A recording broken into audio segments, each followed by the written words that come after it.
Na-hurt din po kasi ako kasi nadadamay na po yung family ko.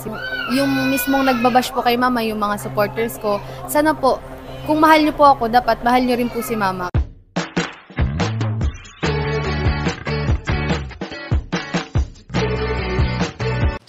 Si Kuya Jens, ano yan, reactor natin yan. Official reactor.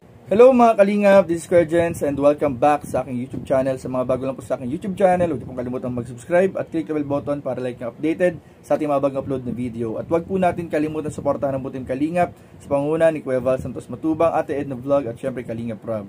At pakisuportahan din po ang aming mga kasamahan sa buting Kalingap. Nandyan po ang K-Boys, Kalingap Partner, Kalingap Reactor at lahat po ng charity vlogger sa buong Pilipinas sa tumutulong sa mga kababayan natin ng lahat may hirap. Suportahan po natin lahat guys. So ngayong araw mga Kalingap ay atin naman bibigyan ng reaction video ang tungkol po sa Franjoy, kay Joy Diwata at sa mga nakaraang nangyari po sa pamilya po ni Joy Diwata. Ito po ay galing mismo mga Kalingap sa vlog po ng ating kasamang Kalingap partners, Kuya Andy Kayaka Vlog. Kaya supportahan po natin mga Kalingap ang scouter ni Joy Diwata at kasama din po natin sa Kalingap mga Kalingap. So ngayon po mga Kalingap, papanoorin po natin yung ilang video clips galing po sa vlog ni Kuya Andy at ating bibigyan ng reaction video patungkol nga po ito mga Kalingap sa nangyari po sa pamilya ni Joy, especially po sa mama po, kay Nanay Imelda, sa mama ni Joy na dumaan po sa pambabash galing mismo, hindi sa mga bashers, kundi galing daw mismo mga Kalingap sa mga ibang supporters din ni Joy Diwata. So ano nga bang totoo, ano nga bang nangyari? Tara panoorin po natin mga Kalingap at bakit ito ay nagkaroon ng malaking epekto po kay Joy Diwata mga Kalingap. So panoorin po natin mga Kalingap at ating unawain at mamaya pag-usapan po natin in 5, 4, 3, 2. Ngayon Joy, ako medyo meron akong katanungan sa iyo, no? Anong masasabi mo ngayon sa itong mga nagdaan at tama-tama naman nandito ka ngayon, wala kang pasok at magkakabanding-banding kayo magkakapatid at kayo si Nanay Imelda, magkakasama kayo sa dahil simbrik ngayon, no? Ngayon, anong masasabi mo ngayon sa mga itong nangyaring itong mga nagdaang araw na ito, nagdaang linggo na ito na abot sa mga pambabas kay Nanay Imelda at pati na rin sa iyo, pati nga ako nadamay din. Anong masasabi mo doon, Joy? Ayun nga po. Yun po kaya Andy, syempre hindi naman po ako nagsasalita po about sa dun sa issue po na yun. Pero, alam ko naman tahimik ka talaga. Opo, syempre po, marami po kasing nadadamay. And okay lang din naman po sana kung ako na lang po yung binabash po nila kasi syempre sanay man na rin po ako.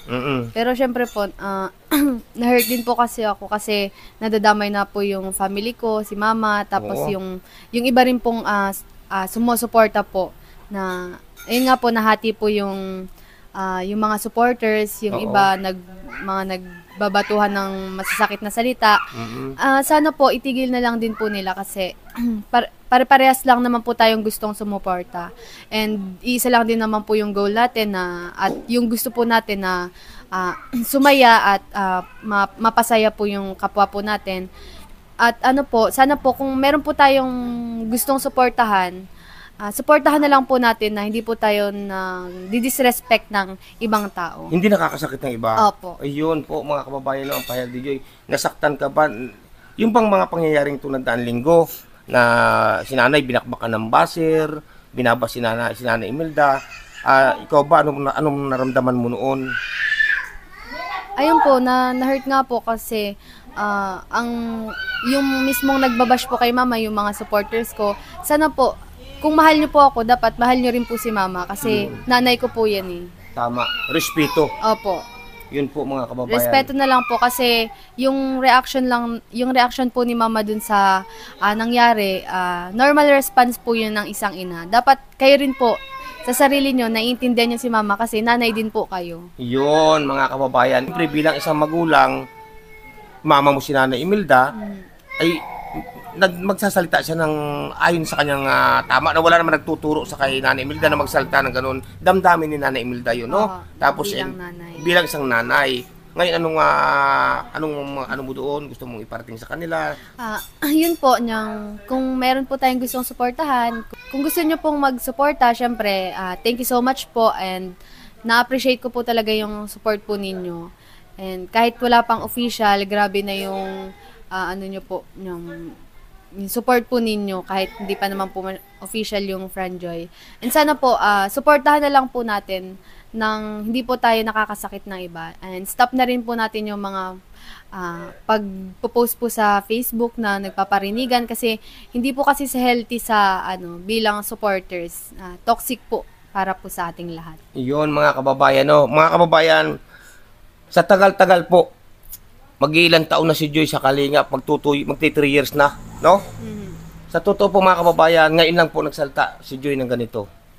Kasi po, nasasaktan po siya kasi siya po ay anak ni Nanay Imelda. Nasasaktan siya sa nangyaring pambabas kay Nanay Imelda nito mga nagdaang araw. Pati nga po ako doon, nadamay din, no? Pero bilang isang ina at bilang isang anak, mga kababayan, sana po maunawaan po ng lahat. Kaya nga po ito, si Joy nandito para maglinawin at magsalita siya.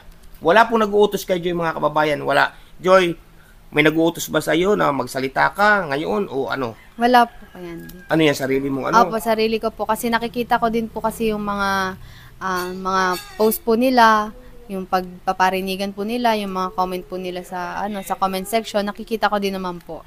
Kaya gusto ko rin pong i-call out po yung issue po regarding sa yung sa Franjoy and Joynatics sa mga supporters.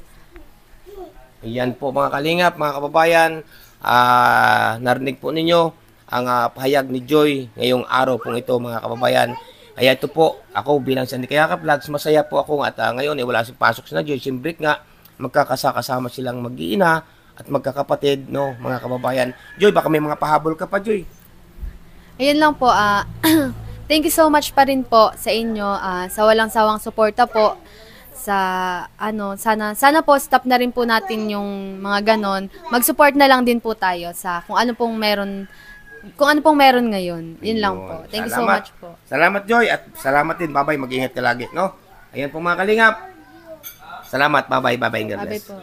So ayun mga kalingap, at napanood nga po natin yung interview ni Kuya Andy Kayaka Vlog kay Joy Diwata patungkol po dun sa nangyari po kay Joy, sa nanay po niya at sa mga bashing nga po na natanggap nung nanay po ni Nanay Imelda mga kalingap.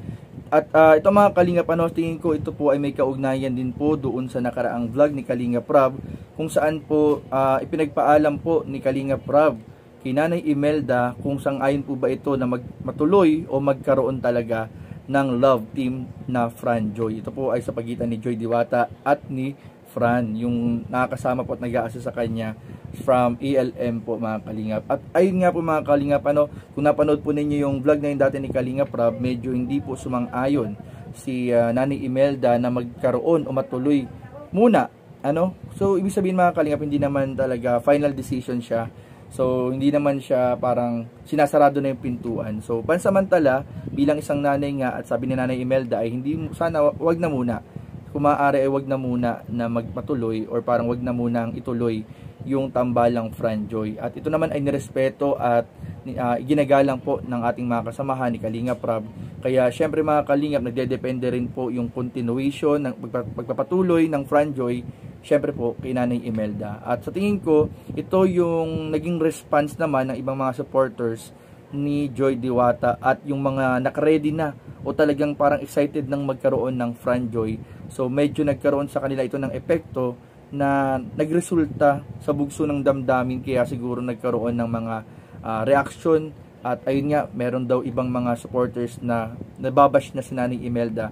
Pero sabi nga ni Joy Diwata, kung inyong uunawain yung sinabi niya sa interview ni Kuya Andy Kayaka Vlog, ay syempre po nanay po yun at natural po sa isang nanay na magsalita ng kanyang totoong nararamdaman. Hindi dahil para lang matuloy yung gusto ng lahat ng nakararami. Pero syempre mga kalingap, bilang isang nanay ay inaalagaan din po ni Nanay Imelda yung puso at nararamdaman ng kanyang anak na si Joy Diwata. At sa tingin po ni nanay ay yun po muna yung the best na gawin, na sabi nga ni Joy Diwata, dapat ay respetuhin ng talagang mga totoong supporter ni Joy Diwata.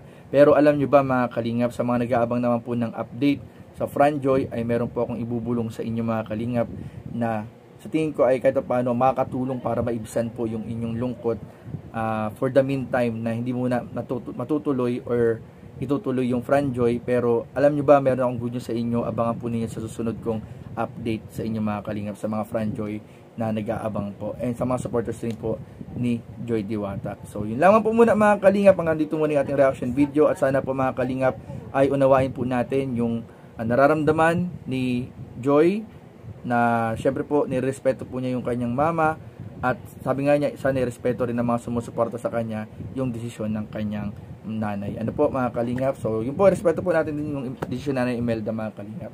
Yun lamang po mga kalingap, God bless and Jesus loves you. Bye bye.